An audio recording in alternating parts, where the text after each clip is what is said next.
बीच एक बड़ी खबर है, आपको बता दें, आप नेता सौरभ भारद्वाज के घर ईडी की छापेमारी लगातार चल रही है। अस्पताल निर्माण घोटाले में सौरभ भारद्वाज के घर पर ईडी का छापा पड़ा है, ये बड़ी खबर। आम आदमी पार्टी के नेता सौरभ भारद्वाज के घर पर ईडी की टीम मौजूद है, छापेमारी वहां पर लगातार चल रही है। और आप ये जान लीजिए कि अस्पताल निर्माण घोटाले से जुड़ा ये पूरा मामला है। सुशील पांडे हमारे संवाददाता इसी पर और जानकारियों के साथ लाइव जुड़ चुके, सीधे उन्हीं का रुख करें। सुशील, क्या डिटेल्स है, ये पूरा मामला है क्या जिसके तहत ईडी यहाँ पर पहुंची है, छानबीन कर रही है, क्या डिटेल्स है? आज देखिए, साल 2018 और 19 का ये पूरा मामला है जब 24 अस्पतालों में घोटाले की शिकायत की गई थी। बीजेपी के नेता विजेंद्र गुप्ता ने ये शिकायत की थी और एसीबी ने इस पूरे मामले में जांच किया था।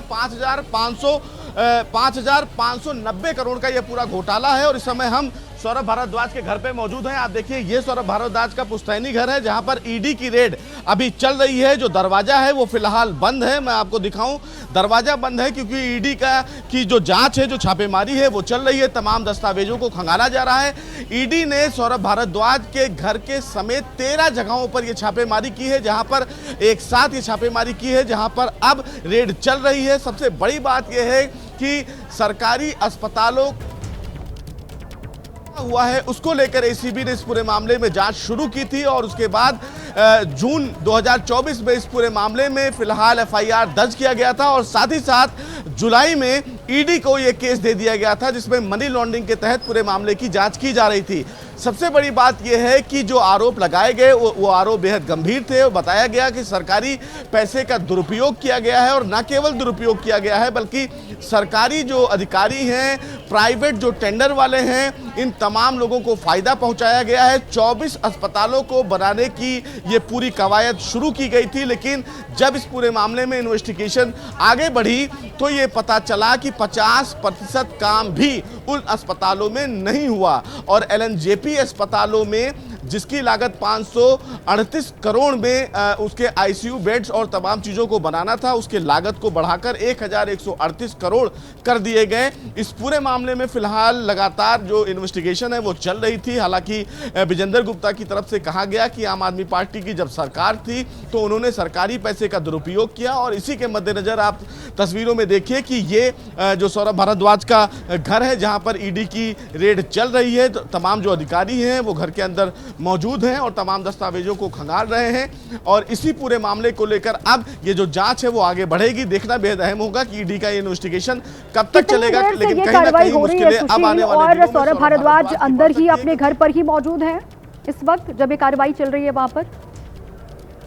जी देखिए, अभी फिलहाल इस पूरे मामले में जानकारी हमें नहीं मिल पाई है, लेकिन चूंकि सौरभ भारद्वाज दिल्ली में है, इसकी जानकारी तो है, लेकिन अभी वो घर में मौजूद है या नहीं इसकी जानकारी थोड़ी देर में पता चल पाएगी। लेकिन जो भी जानकारी होगी वो साझा कर देंगे थोड़ी देर में। लेकिन सबसे बड़ी बात है कि ईडी के तमाम जो अधिकारी हैं वो मौके पर मौजूद हैं, अंदर हैं और लगातार तमाम दस्तावेजों को खंगाल रहे हैं। सबसे बड़ी बात है कि इस पूरे मामले में सौरभ भारद्वाज और सत्येंद्र जैन उस समय मंत्री थे जिन पर ये आरोप लगा है। तो अब ये देखना है कि आरोप जो लगा है उस आरोपों की सच्चाई क्या है। हालांकि आम आदमी पार्टी इसको राजनीतिक साजिश बताती है। और इस वक्त एक बड़ी खबर बिहार चुनाव को लेकर की सामने आ रही है। आपको बता दें, बिहार चुनाव को लेकर महागठबंधन से जुड़ी बड़ी खबर है। सीएम चेहरे को लेकर मुकेश सहनी का बड़ा बयान सामने आया है।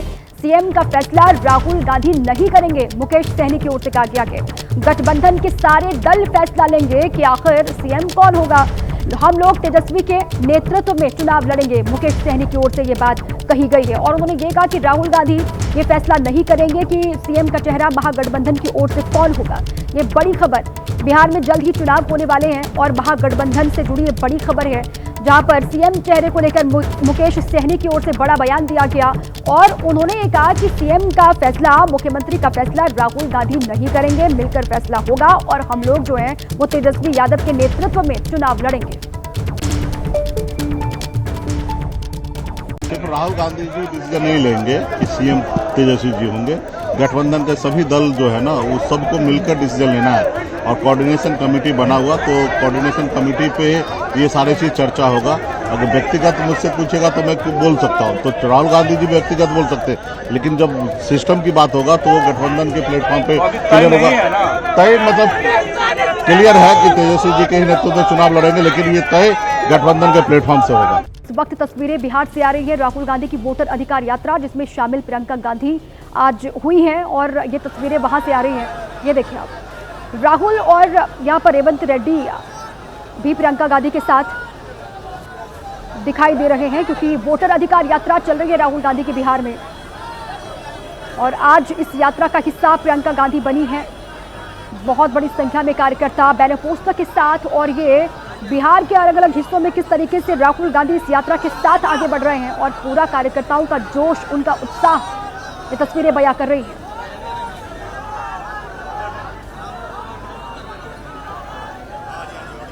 ये तेलंगाना के सीएम रेवंत रेड्डी भी यहां पर मौजूद हैं और प्रियंका गांधी इस वोटर अधिकार यात्रा में आज शामिल हो रही है।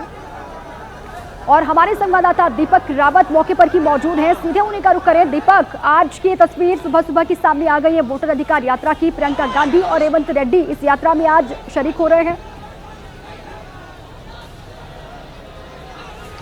जी बिल्कुल दीपा, इस वक्त 10वां दिन आज का इस वोटर अधिकार यात्रा का है। तस्वीर आपको दिखा देते हैं, एक सीधी तस्वीर ठीक सामने राहुल गांधी आपको जीप में सवार नजर आ रहे हैं और जैसे उनके साथ रोजाना इस यात्रा में तेजस्वी होते हैं, उनके पीछे तेजस्वी यादव भी हैं और दीपांकर भट्टाचार्य भी हैं CPI-ML से।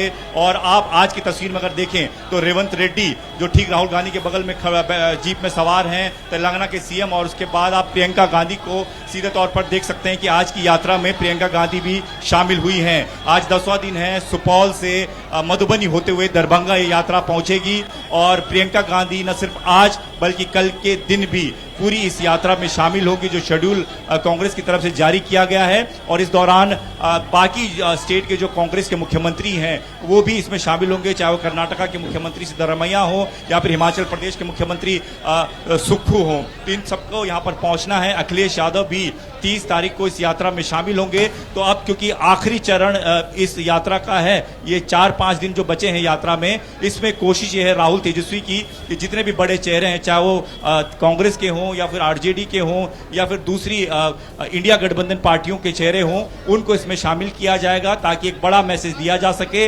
1 तारीख को पटना में ये रैली का समापन होना है, लेकिन आज की तस्वीर ये है कि प्रियंका गांधी राहुल गांधी के साथ इस वक्त मधुबनी होते हुए दरभंगा की तरफ पहुंचेंगी। शाम को एक तरीके से स्पीच होती है जिसमें तमाम नेता अपनी अपनी बातें रखते हैं। राहुल के साथ आज प्रियंका गांधी भी अपनी बात रखेंगी और लगातार राहुल गांधी जो है वो बीजेपी पे और बिहार की NDA सरकार पर अटैक करते हुए नजर आ रहे हैं। लगातार वो कह रहे हैं कि वोट चोरी का मसला अब इस यात्रा के बाद काफी बड़ा हो गया है बिहार में।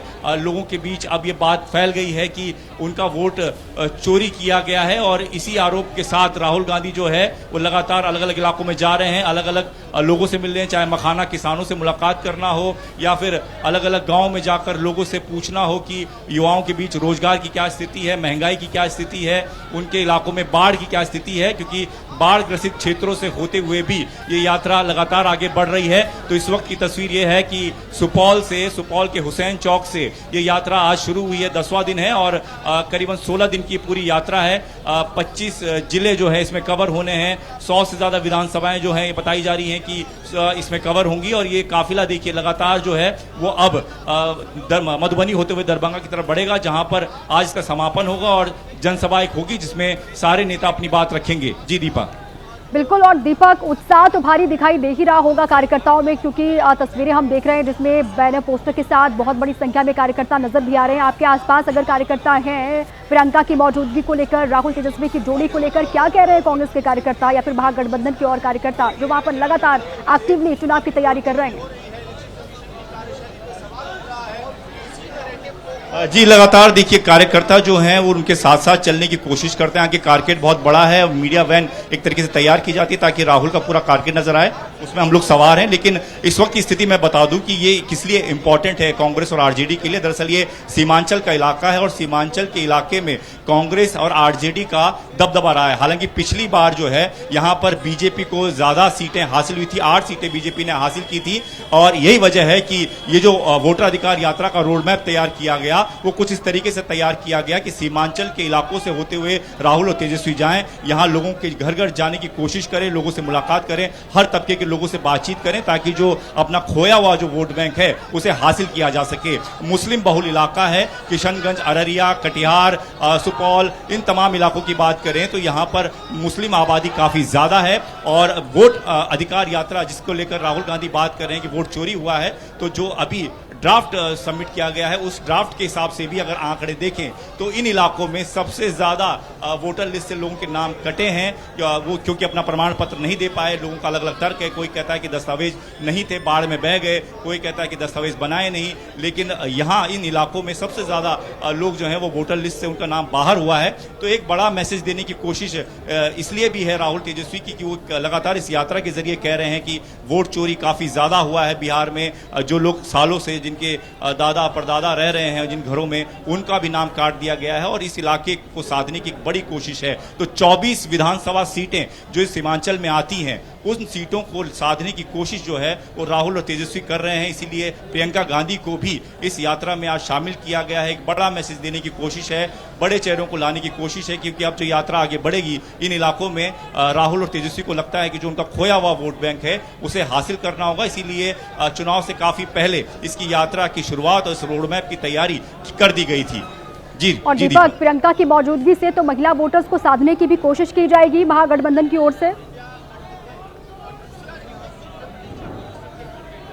जी बिल्कुल बिल्कुल, लगातार प्रियंका गांधी जो है उनकी कोशिश रहती है महिलाओं के साथ बातचीत करने की, महिला वोटर्स को अपने साथ जोड़ने की। और ये कोशिश जब यूपी में उनको प्रभार दिया गया था तो उस दौरान भी नजर आया था। उन्होंने अब जब विधानसभा का चुनाव हुआ तो उसमें भी महिला कैंडिडेट्स को ज्यादा मौका दिया। तो यहाँ पर क्योंकि उनको इस रैली में उतारा गया, इस यात्रा में उतारा गया है, तो कोशिश ये रहेगी प्रियंका गांधी की भी कि महिला वोटर्स को भी लुभाया जा सके, उन्हें अपनी बात समझाई जा सके। हिमाचल प्रदेश के किन्नौर में बादल फटने से सतलुज नदी में पानी बढ़ गया है। पांडवी इलाके में आज सुबह बादल फटा और वीडियो आपको हम दिखाते हैं जिसमें आप देख पाएंगे कि बादल फटने से पहाड़ से कितनी तेजी के साथ पानी और मलबा नीचे आ रहा है। इसकी वजह से सतलुज नदी में सैलाब सा आ गया। अचानक पानी बढ़ने से निचले इलाकों में रहने वालों के लिए अलर्ट जारी किया गया है और मौसम विभाग ने हिमाचल में भारी बारिश का अलर्ट भी जारी किया है। चंबा और कांगड़ा में रेड अलर्ट है, जबकि मंडी और कुल्लू में ऑरेंज अलर्ट जारी किया गया है।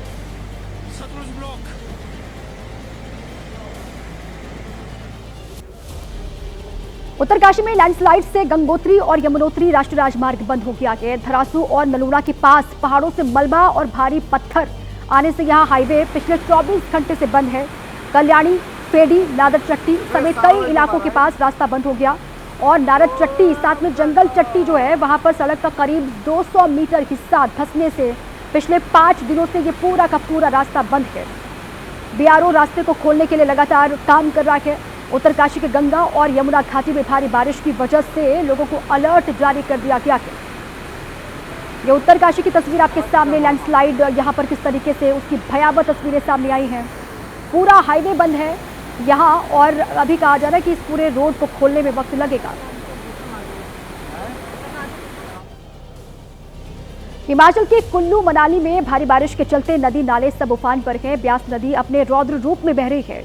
नदी का जलस्तर लगातार बढ़ रहा है और पानी जो है वो तेज बहाव के चलते मनाली लेह नेशनल हाईवे का कुछ हिस्सा पूरा का पूरा यहाँ समा गया पानी में, जिसके चलते ओल्ड मनाली से बुरवा जाने वाला जो संपर्क मार्ग है वो टूट गया। तस्वीरों से आप अंदाजा ये लगा सकते हैं कि पानी का बहाव कितना तेज है और प्रशासन लगातार सभी से नदी नालों से दूर रहने की अपील भी कर रहा है। मौसम विभाग ने आपको बताया कि चंबा, कांगड़ा और मंडी में 2 दिनों के लिए भारी बारिश का रेड अलर्ट जारी किया है।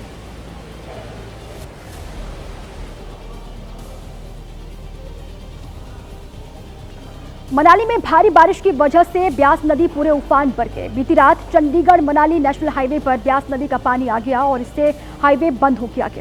लगातार बढ़ते जलस्तर की वजह से ब्यास नदी का पानी आलू ग्राउंड तक पहुंचा और इसकी वजह से Volvo bus stand, green tax barrier सब डूब गए। कई इमारतों को काफी नुकसान भी पहुंचा है पानी की वजह से। बाहंग इलाके में कुछ दुकानें, एक होटल और एक घर नदी में बह गया। इन जगहों के आसपास रहने वाले जो लोग हैं उनको प्रशासन की ओर से सुरक्षित जगहों पर शिफ्ट कर दिया गया है।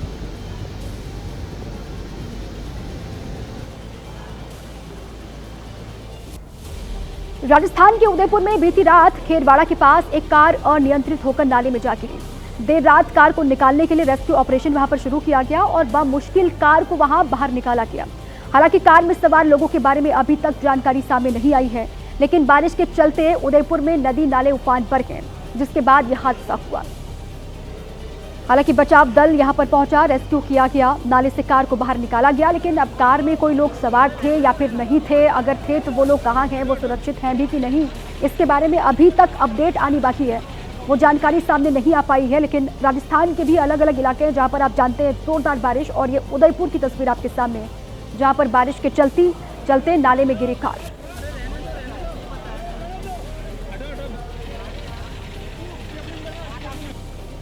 अरुणाचल प्रदेश के तवांग में कुछ लोग बाल बाल बच गए जब दिरांग से तवांग की तरफ जाने वाली सड़क पर अचानक से लैंडस्लाइड हो गया और इसके बाद वहां चीख पुकार शुरू हो गई।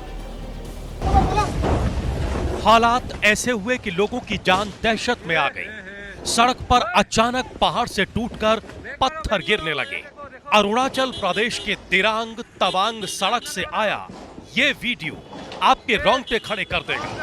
देखिए कैसे पहाड़ दरक रहे हैं। ब्रेक मारो, ये देखो।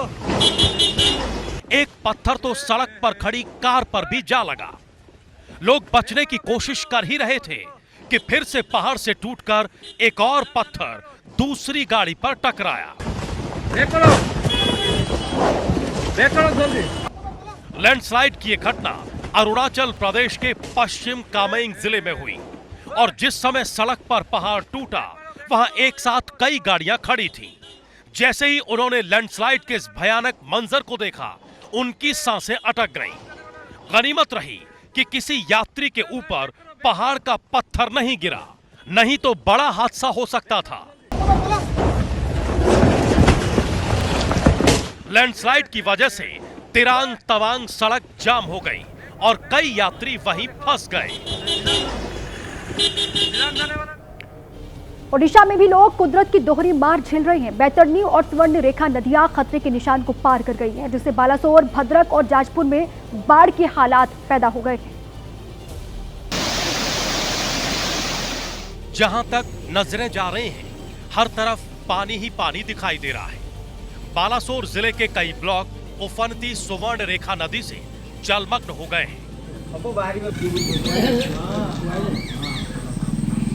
क्या घर, स्कूल, मंदिर या फिर फूड शेल्टर सभी जलमग्न हैं। भद्रक में उफनती वैतरणी नदी ने धामनगर और भंडारी पोहगरी ब्लॉकों को तालाब में तब्दील कर दिया है। पूरे इलाके में कमर तक बाढ़ का पानी भर गया है। घरों के अंदर बाढ़ का पानी घुस चुका है। पानी में घर के सामान तैरते नजर आ रहे हैं। कानी नदी के तटबंध में दरार आने की वजह से जाजपुर के दशरथपुर ब्लॉक में कई गांव में जलभराव हो गया। सड़कें भी लबालब हैं और आवाजाही में दिक्कत हो रही है। खेत पानी में डूब गए हैं, जिससे फसलों को भारी नुकसान पहुंचा है। 3 जिलों के कई गांव में बिजली ठप है। बाढ़ आ जाने से लोगों को खाने की किल्लत होने लगी है। लोग जैसे तैसे गुजारा करने पर मजबूर हैं। इंसान के अलावा मवेशी भी कुदरत के इस कहर के आगे लाचार दिख रहे हैं। यूपी के मथुरा में चोरी की सनसनीखेज वारदात सामने आई है, जहां पर जमीन खरीदने आए किसान के पैसे सफाई के साथ चोरी कर लिए गए और एक बच्चा चोरी की वारदात को अंजाम देता हुआ सीसीटीवी कैमरे में कैद हुआ के वारदात मांड तहसील में अंजाम दी गई है। किसान जमीन खरीदने के लिए मांड तहसील पहुंचा था, जहां पर काफी भीड़ थी और किसान ने जमीन खरीदने के लिए 5 लाख रुपए अपने बैग में रखे हुए थे। तभी किसान के पीछे ये बच्चा आकर बैठ जाता है। अब देखिए, जो पहले इधर उधर देखता के और फिर बैग से पैसे निकाल लेता के और फिर ऑफिस के बाहर आराम से निकल जाता के, उसकी ये पूरी करतूत ऑफिस में लगे सीसीटीवी कैमरे में रिकॉर्ड हो गई, जिसमें साफ दिख रहा है कि बच्चे ने बड़ी सफाई से बैग में रखे रुपयों का बंडल निकाला और फिर मौके से वो भाग निकला। पुलिस अब इस फुटेज के आधार पर चोरी करने वाले बच्चे की तलाश में जुटी है। और हैरानी की बात यहाँ पर यह है कि वारदात के वक्त ऑफिस में कई और लोग भी आपको नजर आ रहे हैं, लेकिन किसी की नजर इस बच्चे पर नहीं पड़ी और इसने सफाई के साथ चोरी की वारदात को अंजाम दिया।